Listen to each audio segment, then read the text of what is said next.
எந்த விலங்கு ஒரே குத்தில உங்கள மாதிரி மனுஷனை கொல்லும் என்றுதான் இந்த வீடியோவில் பார்க்க போறோம். இந்த வீடியோ ஒரு குறுக்கு யோசனையால் உருவாக்கப்பட்டது. இது எல்லாம் கற்பனையே. சரி, பார்க்கலாம். அதுக்கு முன்னாடி உங்க அப்பா அம்மா உங்களை கஷ்டப்பட்டு தான் படிக்க வச்சாங்கன்னா நம்ம சேனலை சப்ஸ்கிரைப் பண்ணிட்டு இந்த வீடியோவுக்கு லைக் போட்டுருங்க. பார்க்காம கமெண்ட்ல அப்பா அம்மானு கமெண்ட் போடுங்க. பார்க்கலாமா? ஒரு பெரிய லெமூர் உங்களை வேகமாக தட்டினால் ஒரு சிறு கீறல் அல்லது வீக்கம் ஏற்படலாம், அவ்வளவுதான். ஆனால் ஒரு சிவப்பு கங்காரு அடுத்தது. அது உங்கள் நெஞ்சில் ஒரு குத்து விட்டால் உங்கள் மூச்சு நின்று போய் உடனடியாக கீழே விழுந்து விடுவீர்கள். ஆனால் அது உயிருக்கு ஆபத்தானது அல்ல.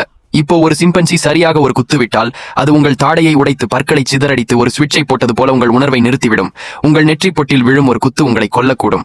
இப்போ ஒரு ராட்சச கங்காருவின் கைகள் மனிதனின் கால்களை போன்ற வலிமை கொண்டவை. அது பலமாக குத்தினால் உங்கள் கன்னத்து எலும்பை சிதைத்து மேல் தாடையை உடைத்து உங்கள் இதய துடிப்பையே நிறுத்தக்கூடும். பிறகு ஒரு பனிக்கரடி போலர் பேர் நேராக ஒரு குத்து விட்டால் அது பட்டவுடன் உங்கள் மண்டையோடு உடையும். கடுமையான உள்ளிருத்த போக்கு ஏற்பட்டு உடனடியாக உயிர் பிரிந்துவிடும். கடைசியாக ஒரு முழு வளர்ச்சியடைந்த கொரில்லா மைக் டைசன் ஒரு குத்தியில் யாரையும் வீழ்த்த முடியும். ஆனால் ஒரு கொரில்லா அவரை விட 10 மடங்கு அதிக ஃபோர்ஸுடன் குத்தும். அதன் ஒரு குத்து உங்கள் முகத்தை கிழித்து எரியும், உங்களை சில மீட்டர் தூரம் தூக்கி வீசும், மேலும் உங்கள் நெஞ்செலும்பை நொறுக்கி உடனடி மரணத்தை ஏற்படுத்தும்.